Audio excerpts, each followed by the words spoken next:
So now let's go into intersectional feminism. Yeah! So as we know, intersectional feminism has many loves, and those loves are race, sex, culture, gender, and socioeconomic status. Spencer? I'm doing socioeconomic status. Get that quadriplegic money. Now, as you can see from my pictures, black people look super cool when they hold money. White people don't. I looked a long time trying to find a white person that looked cool holding money. I tried really hard. I even tried. And that didn't work. I tried to switch up genders. Girls, not really funny, not really cool. And then I tried harder, and that didn't work. And then in this one, he looks like he's holding a little cocks instead of money. And then I got really close on this one. But also, it's not just white people that look weird holding money. I'm sorry, Asians don't look cool holding money. But Asians look dope as hell holding swords. And white people do not look cool holding swords.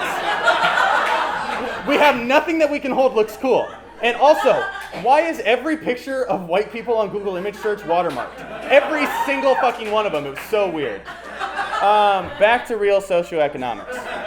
So, the reason that I chose this topic was because Sadie thinks in her head about Joe, the sexual deviant, about how his suit must cost, because he's so rich, it must cost as much as a 1 month's car payment for her.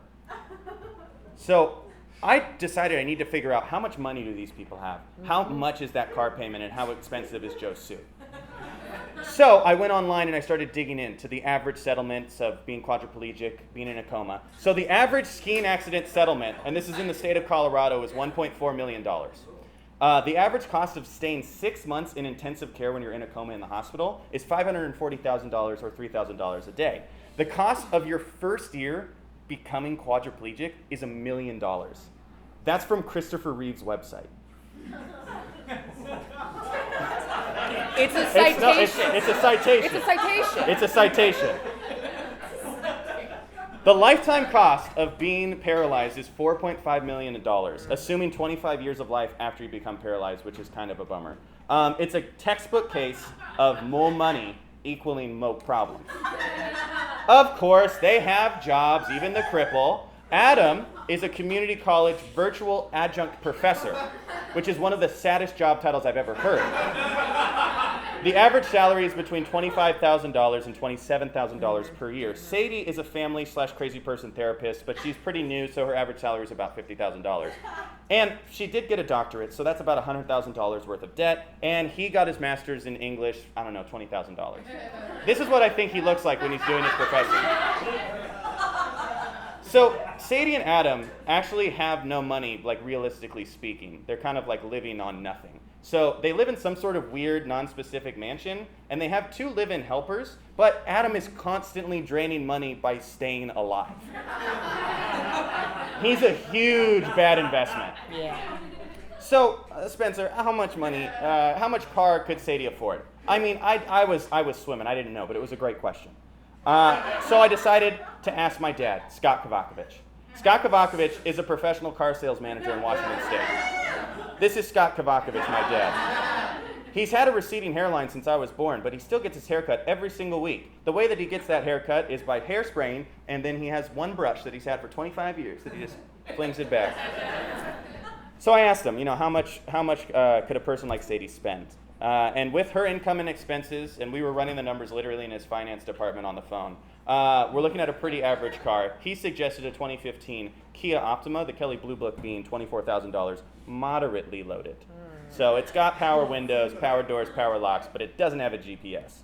So now we're getting into some assumptions about Sadie as a person. So Sadie appears to be a very frugal lady. So applying that frugality to this car purchase and Kia's proclivity for offering 5 years with 0% APR, not to mention a killer 100,000-mile warranty, we can assume that she put $4,000 as the down payment on her car. So she took out a car loan of $20,000 at 0% APR.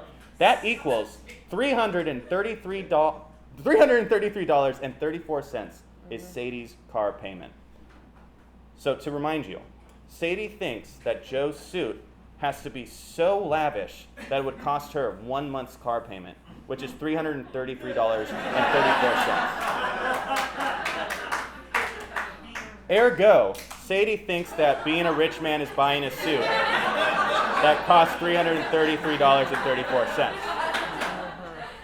If that impresses Mrs. Hart, you should see my student loan payments, because they're double that every single month. You buy a suit once every couple years. This is me after payday. So I did what any good journalist would do. I called goddamn Men's Warehouse. This is probably the guy that helped me over the phone.